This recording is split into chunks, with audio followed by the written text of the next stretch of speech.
उसमें मैटर की सेंसिटिविटी समझते हुए डीएसपी हेडक्वार्टर अवैध साहब, एडिशनल एसपी साहब को भी और मैं बाद में खुद गया। हमने एक सिट कॉन्स्टिट्यूट की और उसमें श्रीनगर से हमने फॉरेंसिक्स के एक्सपर्ट्स बुलाए और उनके आने पे उसको सीन ऑफ क्राइम को प्रिजर्व करके डिटेल एग्जामिनेशन किया गया और उसके बाद हमने डेड बॉडी को हॉस्पिटल शिफ्ट किया फॉर पोस्टमार्टम। वहाँ हॉस्पिटल में एक बोर्ड ऑफ डॉक्टर्स कॉन्स्टिट्यूट करके इवन MRI तक करवाया गया सो दैट कि सारे पहलू उसमें हम इनकॉर्पोरेट कर पाएँ।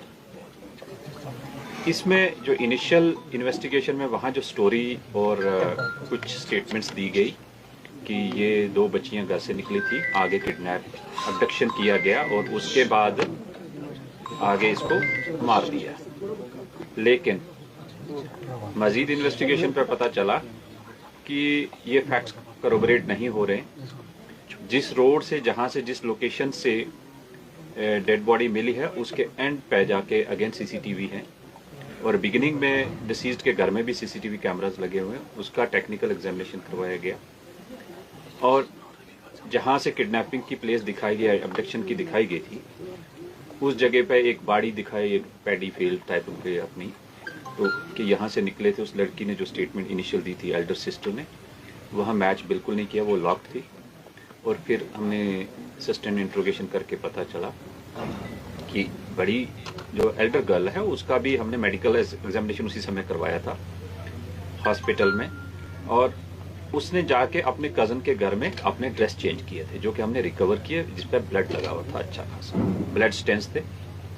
और उसके बारे जब पूछताछ किया गया और डिसीज्ड के, इंटरेस्टिंगली डिसीज्ड के हाथों में भी प्लक्ड हेयर्स थे और वो उसकी एल्डर सिस्टर के हेयर थे जो कि अब फॉरेंसिक्स के एक्सपर्ट्स ने पिकअप किए हैं और वो एग्जामिनेशन के बाद डिटेल रिपोर्ट आ जाएगी।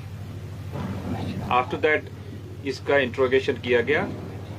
इसने काफ़ी घुमाने की कोशिश की बट वो सारी चीज़ें मैच नहीं हुई। एक आध इंडिविजुअल का नाम भी दिया, उसका हमने टावर लोकेशन भी चेक की, वो 2 दिन से यहाँ नहीं था।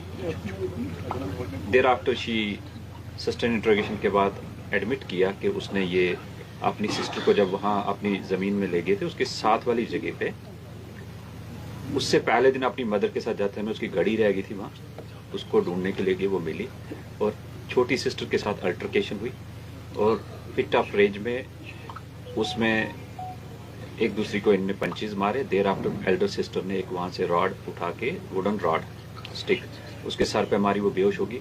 जब उसे वो डर गई कि इसको ये तो मर बेहोश है या उठ के बताएगी, उसने एक और दोबारा मारा, उसका सर फट गया, उससे वो डेथ हो गई ऑन स्पॉट। फिर उसने वो रॉड वहाँ साइड पे झाड़ में छुपा दी थी जो कि हमने मैजिस्ट्रेट के सामने, फॉरेंसिक्स के सामने उसके डिस्क्लोजर पे जाके रिकवर की और उसके ऊपर ब्लड लगा हुआ है और वो सेम रॉड है जो कि मैच हो रही है। तो इस तरह एक इंसिडेंट जिसमें कि एल्डर सिस्टर इन्वॉल्व है जिसको हमने फॉर्मली अरेस्ट किया है और अरेस्ट के बाद जो हमारी सिट है वो उसको फर्दर इन्वेस्टिगेशन कर रही है और कोर्ट में प्रोड्यूस कर रहे हैं। इसमें हमने किसी भी एविडेंस को किसी भी स्टेज पे इन आइसोलेशन नहीं एग्जामिन किया। इसमें फॉरेंसिक्स एक्सपर्ट श्रीनगर के साथ में, मैजिस्ट्रेट साथ में है, वीडियोग्राफी, फोटोग्राफी हर स्टेज की हो रही है और पेरेंट्स को भी साथ में रखा है। सो इस तरह ये सीक्वेंस ऑफ इवेंट्स को कनेक्ट करके वी विल इंश्योर कि इस केस की जो सच्चाई है वो सबके सामने भी रहे और इन्वेस्टिगेशन अच्छी होके इसमें अक्यूज्ड को सजा मिले। चाहे अक्यूज्ड घर का हो बट एक क्राइम, ग्रूसम क्राइम है तो इसकी सजा मिलनी चाहिए। तो मर्डर केस की इन्वेस्टिगेशन इन प्रोग्रेस है और फर्दर जो डिटेल होंगे आपके साथ शेयर करेंगे। सर, रीजन क्या था मर्डर? आपने एफआईआर दर्ज किया सर? जी रिपीट करें। किन किन धाराओं के तहत आपने एफआईआर दर्ज किया? ये 103 BNS। सर अभी तक कितनी गिरफ्तारियां अमल में लाई गई है? एक ही इंडिविजुअल इन्वॉल्व है और she has been arrested formally और sent to the court. Sir,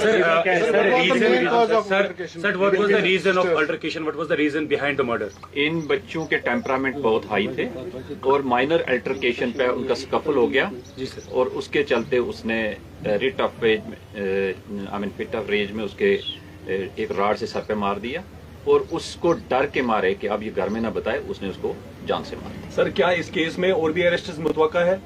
मुझे अभी नहीं लग रहा है ऐसा, लेकिन जो टेक्निकल हमने डंप डेटा वगैरह मंगवाया है हम एग्जामिन कर रहे हैं। बट एज ऑफ नाउ जो इनिशियल स्टोरी थी अबडक्शन और उसके बाद मर्डर करना, वो कहीं भी मैच नहीं हुई है, और मोर सो अक्यूज्ड के जो अब फैक्ट्स नरेट किए वो मैच कर रहे हैं। सर इससे पहले सफापोरा में बहनोई ने वो क्राइम केस हुआ सफापोरा में, और ये दूसरा क्राइम अब गांधरबल डिस्ट्रिक्ट में ही। Is police going to make any women ना एनफोर्समेंट ना women squad for the safety of women in Ganderbal? देखो, ये घर के अंदर जो क्राइम हो रहे हैं, सोसाइटी के अंदर जहाँ उठ बैठ रहे हैं, इसमें ज्यादा हमारे जो रिलीजियस लीडर्स हैं उनकी जिम्मेवारी है, और हमारे जो पढ़े लिखे लोग हैं वो अपने हर मोहल्ले में अवेयरनेस करें।